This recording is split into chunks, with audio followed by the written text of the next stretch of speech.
Oke ya, kita mulai SAP yang terakhir, pengangkutan dan pengiriman DUC.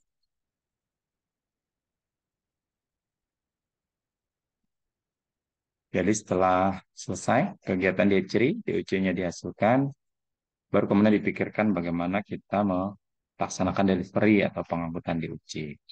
Tentunya banyak dipikirkan hal yang terkait dengan kesehatan atau menjaga imunitas dari DUC supaya kemudian sampai di pelanggan dalam kondisi yang baik.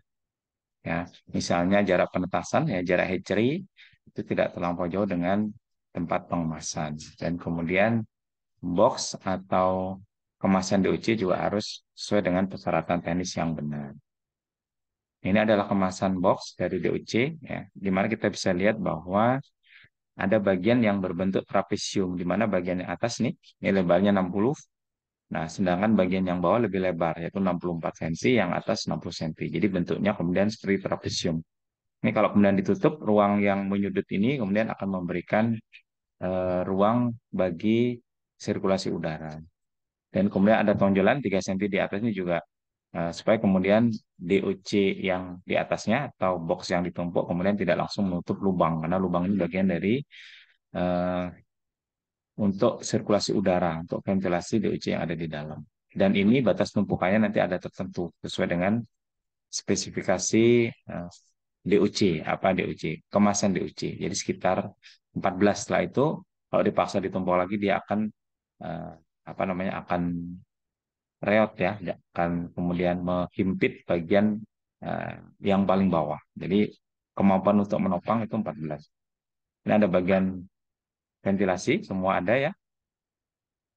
Kemudian tinggi, tinggi dari box ini ada 15 cm. Nah, kemudian bagian yang menyudut karena bentuknya trapesium kemudian ditutup dengan karton. Ya, jadi secara umum nanti karton itu sudah ada, tinggal kita pasang apa namanya bagian-bagian dari kemasan DUC ini seperti itu. Ya, jadi kemudian tidak akan ada DUC yang terjepit pada saat dikirim karena nanti dia jaraknya jauh, gitu. Nanti kita lihat lagi. Nah, persyaratan pengiriman yang kita pelajari hari ini itu harus memperhatikan beberapa hal.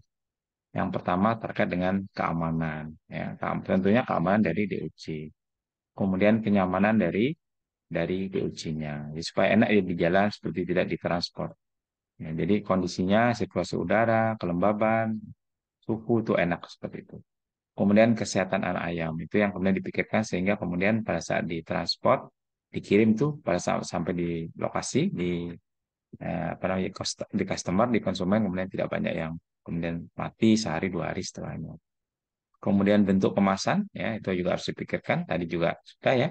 Nanti kita lihat apa yang terjadi di kemasan. Ada label, ada warna. Nanti kita lihatnya. Supaya membedakan, oh ini DOC untuk broiler ini. Berarti ini final stock. Oh ini yang untuk bibit current stock bentuknya harus beda. Oh ini untuk petelur, ini untuk pedaging juga warnanya beda. Jadi misalnya kalau untuk pedaging broiler itu warnanya coklat nanti. Labelnya itu yang kotak itu. Nanti ukurannya juga ada. Kita pelajari. Kemudian kendaraan pengangkutnya seperti apa atau harusnya seperti apa, membawanya seperti apa, dan kemudian waktu pengiriman sebaiknya seperti apa. Ini persyaratan untuk box DUC atau kemasannya. Di box itu berat kemasan kosongnya 800 gram. Ya kalau kita timbang. Kapasitas isinya 100 tapi dibagi 4 kompartemen. Jadi di box itu dibagi 4, masing-masing isi 25, ya total 100. Dan kadang diberi bonus. Misalnya pada saat harga DUC itu tidak tinggi itu kemudian kadang diberi bonus ya maksimal 1 sampai 4. Yang terbiasa biasanya 1 atau 2 seperti itu ya ditaruh di bagian yang mana yang kiri atau yang kanan di bagian kompartemen itu biasanya selalu ada. Kemudian frekuensi pemakaiannya hanya 1 kali ya sekali dipakai setelah itu kemudian dibuang. Nah, ini biasanya DOC untuk kemasan itu sesuai dengan SNI yang dipersyaratkan, yaitu di SNI 19.2043 1990. Sampai sekarang masih berlaku itu. Kemudian pelabelan box. Di box itu kemudian ada tempelan label. Nah, lebarnya itu 10 sampai 15 cm. Ya, lebar 10, panjang 15. Nanti warnanya aja yang membedakan. Nah, pelabelan di box itu kemudian ada isinya, ya, terkait dengan garansi dari DOC. Ya, dan katakanlah ini CV kurikulum vitae dari DOC-nya yang berisi tanggal dan jam menetas ya. Kemudian apa galur atau seterinya. Oh ini CP707, oh ini Lohman, oh ini misalnya Istana Satwa Borneo ISB, oh ini MB 2000, seperti itu. Itu galur atau seterinya. Tanggal dan jam menetas juga ada. Kemudian jenis ayam bibitnya, oh ini ayam bibit tetua. Grand parent stock, oh ini Indo berarti parent stock, oh ini ayam niaga, berarti ini final stock misalnya broiler atau ayam petelur yang nanti langsung menghasilkan telur konsumsi. Kemudian jumlah isi kemasan nanti juga disampaikan, tapi rata-rata kan 101, 102 seperti itu. Kemudian jumlah dan alamat perusahaan peternakan ini sebagai garansi ya. Makin mahal DUC maka nama dan alamat perusahaan peternakannya makin menjadi garansi. Misalnya kalau CP70, oh berarti ini dari Cipendawa, saya seperti itu ya. Itu yang menentukan murah atau mahalnya DUC yang diberikan. Makin bagus, makin seragam dan kualitasnya makin bagus. Itu garansi di perusahaannya juga akan muncul di situ sebagai garansi terkait dengan harga. Kemudian nama dan alamat pemesannya, misalnya kalau di kita kan jarang langsung peternak, jadi biasanya dipesan di poultry shop. Jadi namanya poultry shop baru peternak beli di poultry shop. Atau beberapa juga langsung yang dekat langsung berhubungan dengan pihak hatchery itu juga bisa, tapi mungkin jaraknya tidak terlalu jauh atau memang sudah punya apa order sebelumnya yang dikenal. Kemudian tanggal dan jenis vaksin yang diberikan, nah ini khusus untuk petelur. Kalau untuk petelur ada vaksin yang diberikan. Ya, vaksin yang awal diberikan itu sebagai bagian dari eh, after sale service atau service purna jual. Itu Maret biasanya untuk Maret. Kalau untuk pedaging tidak ada. Kemudian untuk petelur juga paruhnya sudah dipotong. Jadi potong di saat kecil ya, sudah dipotong itu untuk memberikan servis, tidak perlu dipotong lagi. Jadi tinggal menjelang periode tertentu itu selama periode pemeliharaan tadi juga dilakukan pemotongan ulang. Tapi yang pertama sudah dilakukan oleh si pembibit di hatchery ya yang menghasilkan penetasan ini. Kemudian ada cap perusahaan dari peternakan bibitnya. Ya, cap perusahaan ini juga nanti sebagai bagian dari garansi. Oh ini asli, ini bukan seperti itu ya. Nah ini terkait dengan warna label. Warna label ada beragam ya dan terbagi menjadi dua kelompok yaitu warna label untuk jenis kelompok petelur dan untuk kelompok pedaging. Jadi akan berbeda warnanya. Kemudian di setiap kelompok ini, baik jenis petelur maupun pedaging, masing-masing juga ada sub warna. Ya, sehingga kemudian itu yang menentukan apakah strain atau jalur yang kita beli ya, varietas yang kita beli itu pas atau sesuai. Jangan salah ambil ya. Karena itu berbeda harganya, seperti itu. Berbeda harga dan juga memang tujuannya beda. Nah, misalnya untuk yang petelur yang biru tua gelap itu adalah anak anak DOC atau anak ayam bibit tetua atau grand parent stock istilahnya. Ini yang menghasilkan eh, parent stock nanti kalau dipelihara telur tetasnya itu kemudian ditetaskan menjadi parent stock. Nah, yang parent stock ini itu warnanya nanti biru muda.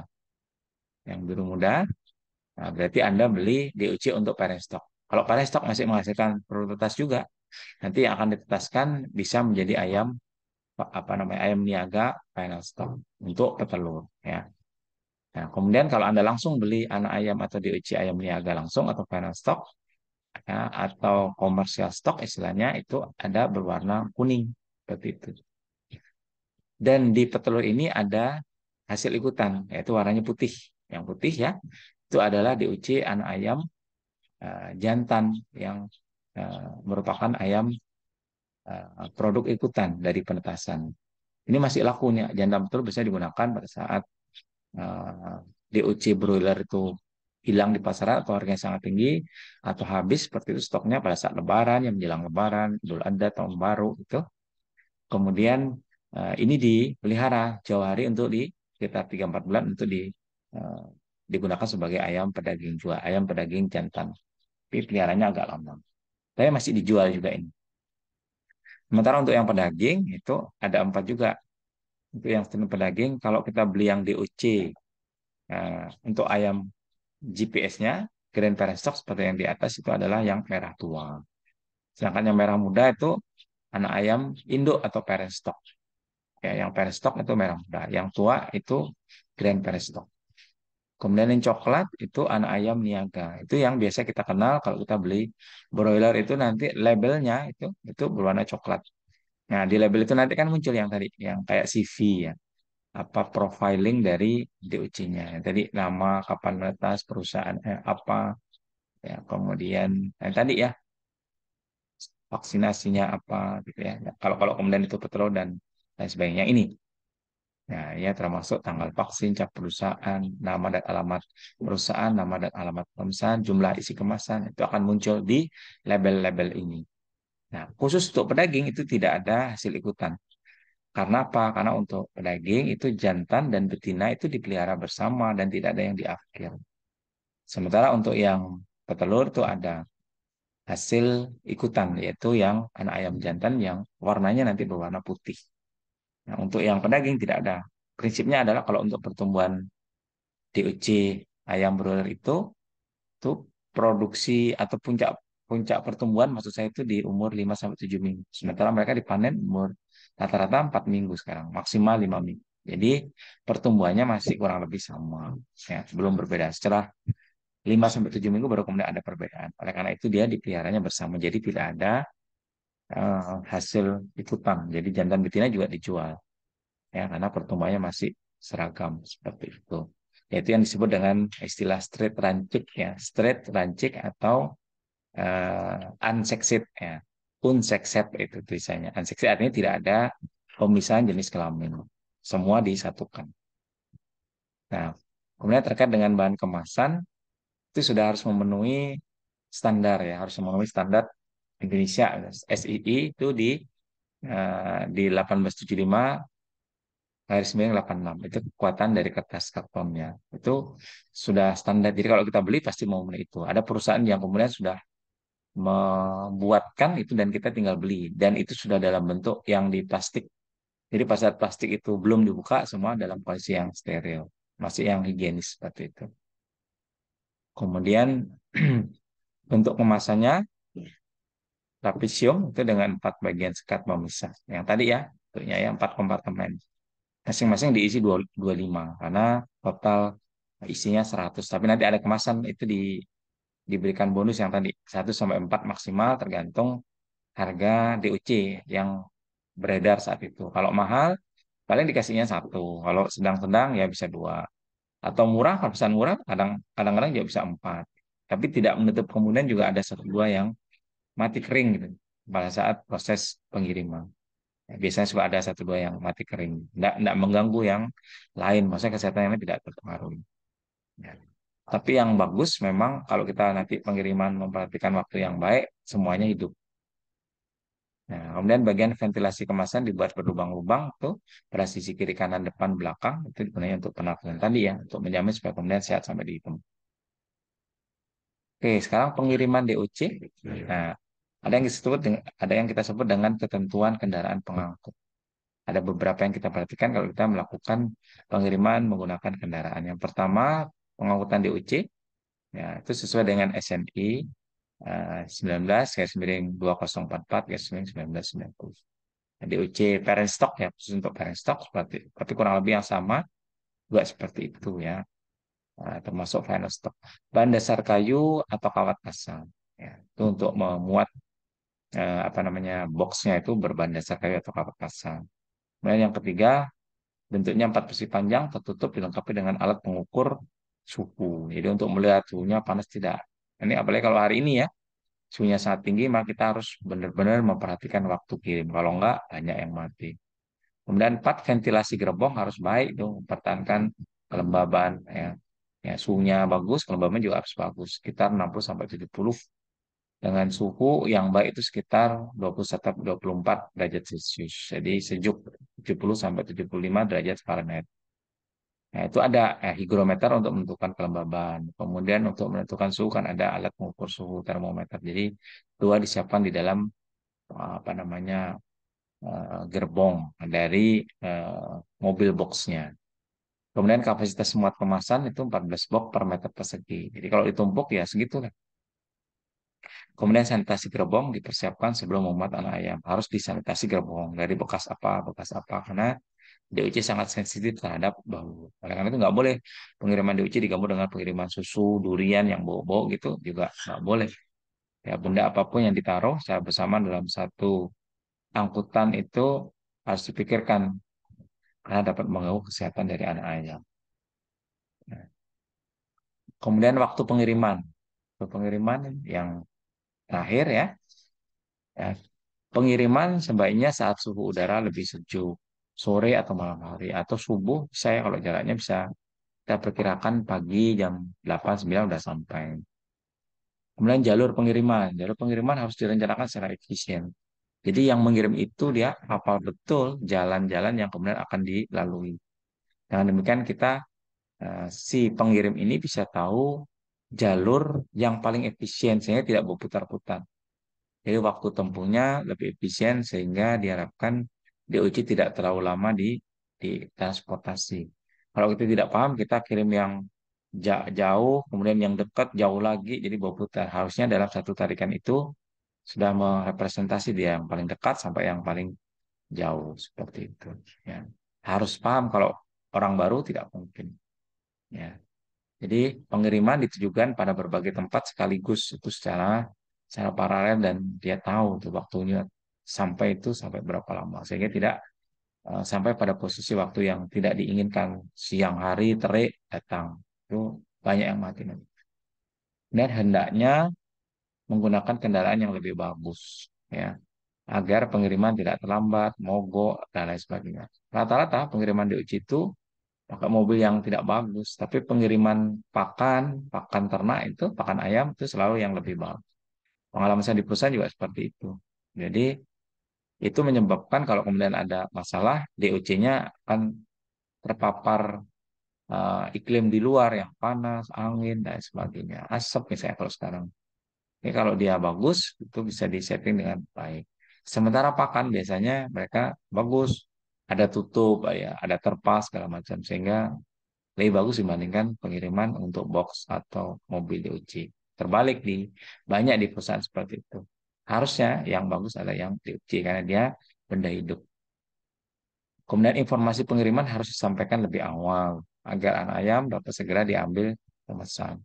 Jadi kalau hari ini mau dikirim ke poultry shop dengan pesawat atau juga dengan transportasi umum ya darat itu disampaikan dulu dia poultry shop siap dan kemudian di poultry shop tidak menumpuk lama itu sampai kemudian besok hari baru diambil karena pemesannya belum siap dari pemesan yang beli kemasan atau DUC di poultry shop. Jadi semua harus disampaikan agen pemasaran, poultry shop, dan customer dari konsumen pihak pemesan. Kemudian anak ayam harus disampaikan di peternak itu ada ketentuannya. Paling lambat lu 60 jam setelah menetas. Ya, 60 jam setelah menetas. Kenapa? Kalau lebih dari itu nanti sudah berkurang tuh. Berkurang bobotnya karena proses dehidrasi. Oleh karena itu di pendatangan pertama kan harus diberikan dulu air gula. 2% konsentrasinya. Ya, 20 gram per liter. Atau bisa 50 gram per liter. Ya, kurang lebih seperti itu. Ya, jadi itu yang kemudian membantu apa namanya menetralisir dehidrasi dan kemudian menambah energi buat ayam itu lebih sehat. Itu ya. Nah, ini tugas UTS-nya di foto saja. Saya karena yang saya kirimkan ke Anda itu sepertinya tidak ada bagian yang ini. Ini baru saya buatkan ya. Bagian dari UTS karena mahasiswanya kan tidak terlalu banyak ya, hanya berempat mungkin. Jadi Anda UTS-nya ujian tugas dari sayanya berupa buat makalah saja. Anda bisa pilih topiknya dari topik yang pertama sampai hari ini. Pilih salah satu topiknya. Kemudian buat judul dari topik itu atau dengan topik yang sama nggak apa-apa. Setiap mahasiswa harus berbeda topik. Ini kan hanya 4 ya, topiknya ada 7 jadi bisa memilih itu ya dan tidak harus sama. Kemudian ukuran kertasnya nanti batas kiri, atas, kanan seperti ini ya, 433 seperti biasa. Kemudian huruf ketiknya, huruf tulisannya adalah Arial 11 ya, karakter 11 ya, dengan spasi 1,5. Ya, Anda bisa buat minimal 10 halaman ya dengan 1,5. Saya pikir Anda boleh menggunakan tambahan tabel, gambar dan sebagainya ya. Kemudian apa namanya Ya, silakan dikumpul. Nah, hari ini tidak ada link untuk submission pengiriman. Tapi mungkin malam akan saya segera kirimkan. Jadi Anda nanti bisa membuatkan. Nah, ini format makalahnya nanti bentuk seperti ini. Topik atau judul, ya, di cover mungkin. Kemudian bagian awal itu pendahuluan, tujuan penulisan ya, untuk ujian bagian ujian akhir nih, pengganti ujian bagian untuk ujian eh, antar semester ya, tengah semester, kemudian baru pembahasan. Pembahasan bisa Anda buat beberapa subbab nanti. Bab, kemudian penutup ya. Penutup itu intisari atau kesimpulan. Terserah seperti apa Anda membuat, tapi disilakan aja penutup. Batas pengumpulan adalah minggu depan. Jadi minggu depan Anda bisa sambil ada waktu membuat, ada waktu membuat. Silahkan. Ya. Jadi 16 Oktober jam 12 malam. Kurang 1 menit ya. 23.59. Silakan difoto. Nanti kemudian ya ini di screenshot atau di ini. Kemudian ini yang akan kita berikan. Ya. Jadi tugasnya ini untuk mengatasi saya karena mahasiswanya 4, jadi saya pikir tidak perlu ujian eh, tertulis ya atau ujian lisan dengan saya. Cukup dengan UTS saja. Dan mudah-mudahan nanti dengan UTS ini Anda bisa lebih optimal ya untuk kemudian bisa dapat hasil yang lebih bagus. Mungkin itu yang bisa kita sampaikan ya. Ada yang mau ditanyakan? Saya persilakan. Soalnya ini pas jam 8, jadi ada beberapa mahasiswa yang sudah mulai akan kuliah kan. Atau cukup? Mm-mm. Oke, kalau cukup saya Cukup aja kayaknya. cukupkan ya. Ada yang ditanyakan. Cukup aja kayaknya, Pak. Oke, ini kalau cukup berarti sampai minggu depan nanti Pak Abrani yang menggantikan. Jadi minggu ini eh, saya terakhir ya. Silakan untuk ujian bagiannya dilengkapi dan dikumpulkan. Submission nanti malam saya buatkan. Masih. Assalamualaikum warahmatullahi wabarakatuh.